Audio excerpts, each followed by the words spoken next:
Biglang nag-spark ang mga kable sa Gilmore Station ng LR2 kagabi. May tumama palang kidlat at dumalo ito sa tinatawag na catenary wire. Naputol ang wire na nagbibigay ng kuryente sa tren. Mabutit nakadaan na noon ang pinakahuling tren kaya walang nasaktan. Maayos naman kaagad ang kable.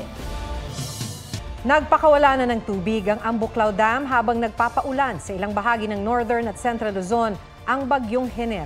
Sa lakas naman ng alon sa Visayas, napilitang bumalik sa Bohol ang isang fast craft na biyaheng Dumaguete. May report si Mark Salazar.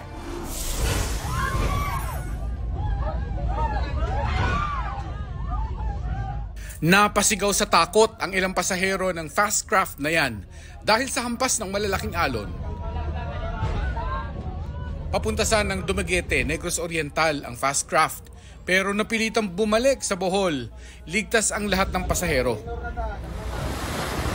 Naglalakihang mga alon din ang humampas sa baybayin ng ilang bayan sa Bohol, kaya hindi muna pumalaot ang ilang mangingisda.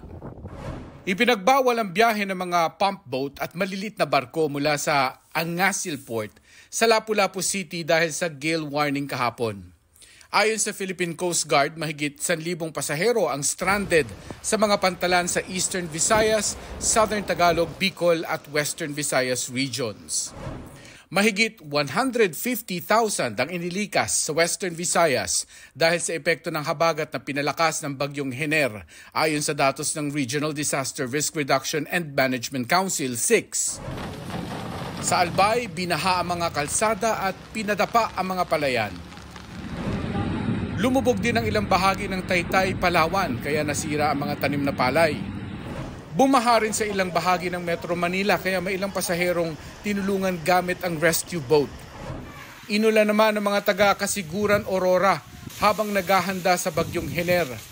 Naranasan na rin ang pag-ulang dala ng bagyong Hener sa ilang lugar sa Northern Luzon gaya sa Ilocos Norte.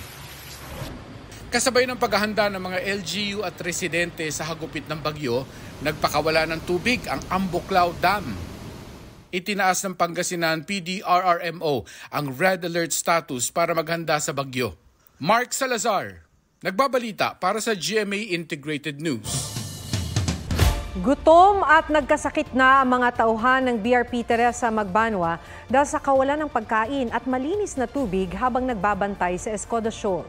Lugaw na lang ang kanilang kinakain at umiinom na sila ng tubig mula sa aircon. May report si Joseph Morong. 1.5 kilong bigas na pinagkakasya sa 63 katao. Ganito kahirap ang naging sitwasyon ng mga tauhan ng BRP Teresa Magbanwa sa loob ng halos isang buwan bago makabalik ng Puerto Princesa, Palawan kahapon. Rice porridge na lang po siya. May paminta na lang? Yes, sir. Paminta and asin, sir, since yun na lang po yung naiwan sa amin. Meron po kaming mga tropa na nahihilo kasi gutom, kumakalam yung tiyan sa gabi. Anong ginagawa niyo pagka gano'n? Wala po, sir. Natutulog na lang at nagpapahinga po, sir. Naubusan na rin sila ng inuming tubig kaya bukod sa tubig dagat na sinasala ng freshwater generator, umiinom na rin sila ng tubig galing sa ulan at aircon. Yung tubig from our air conditioning unit, sir, yung na-condense na tubig po dun, sir. Mas gusto po namin yung sa air conditioning unit, sir. At saka yung sa umuulan, sir. Kesa sa filter? Lasang parang swimming pool, then maalat. Dahil sa limitadong tubig at pagkain, nagkasakit na ang ilang tauhan ng Magbanwa. Sumusuka na. Yung mga bowel movements nila, iba na talaga. Pag tumagal pa kami doon, sir, siguro mas marami na yung magkakasakit. Pinalala pa ang sitwasyon ng pagbabanggain ng China Coast Guard ang Magbanwa noong August 31. Ito yung sira na tinamo nitong si BRP Teresa Magbanwa nung banggain ng China Coast Guard. Itong barko natin, August 31. Nasa may engine room na to. Paliwanag sa atin, delikado kung ito yung tatamaan or ito yung madadamage dito sa barko. Pag nawalan ng cooling system, di makakatakbo yung makina namin. Kasi pag ito yung nadali, sir? Dead on the water. May rason na silang isalvage kami. Okay. Kasi dead on the water kami, kailangan pwede kami hilahin. Sa ngayon, nagpapagaling na ang mga tauhan ng Magbanwa na nagkasakit. Kung sakali, handa raw silang bumalik sa Escoda Shoal. As Pinoy, sir, kakayanin natin yan. Bakit? Hindi lang to para sa Pilipinas, hindi para din sa buong mundo.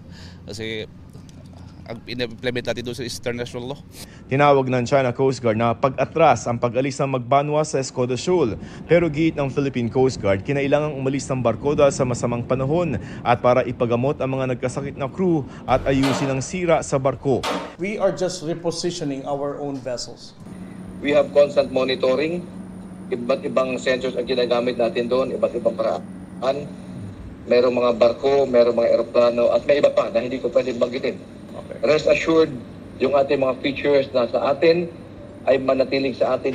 Sa pulong ng bilateral consultation mechanism noong nakaraang linggo, sinabi ng China sa Pilipinas na tanggalin ang mga barkong nasa Escoda Shoal pero pag-iit ng National Maritime Council. We did not withdraw.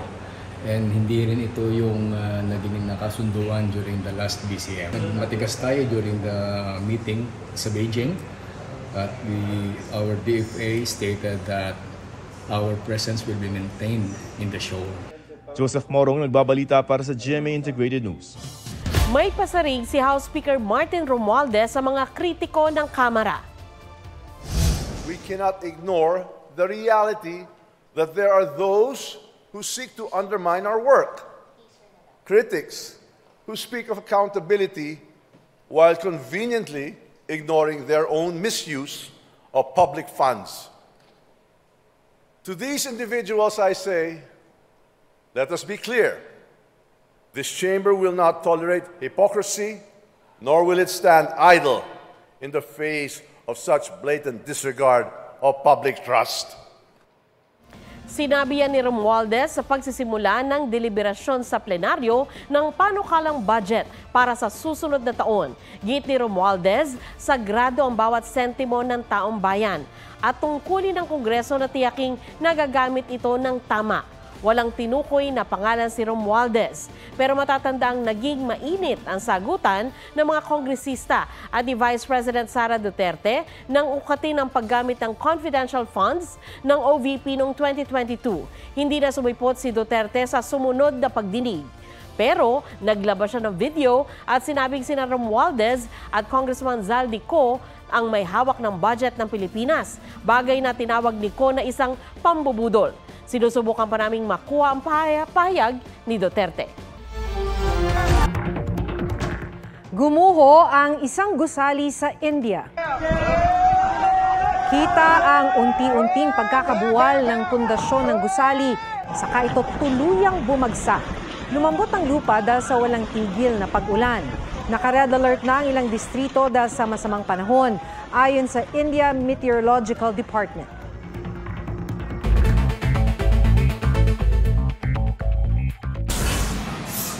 Mag-asawa at anak nilang 8 taong gulang patay ng matrap sa nasusunog nilang bahay sa Barangay San Jose sa Bulacan, Bulacan. Ilang pasyente sa PGH inilikas matapos magkasunog sa ospital na nagsimula sa on-call room ng mezzanine area sa main building. Inaalampan sa hilang sunog.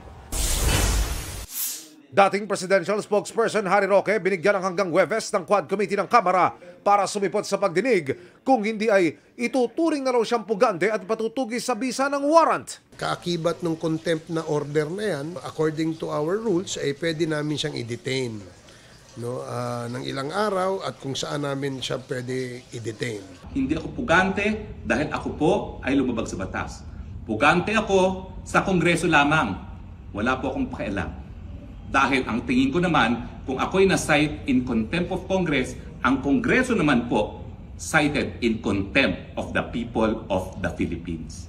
Inaasahan din ang pagdalo sa pagdinig sa Huwebes ng asawa ni Roque na si Myla. Emil Sumangil, nagbabalita para sa GMA Integrated News.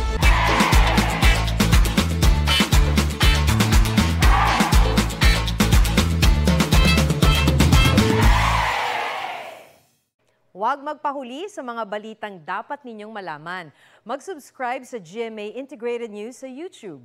Sa mga kapuso abroad, subaybayan nyo kami sa GMA Pinoy TV at sa www.gmanews.tv.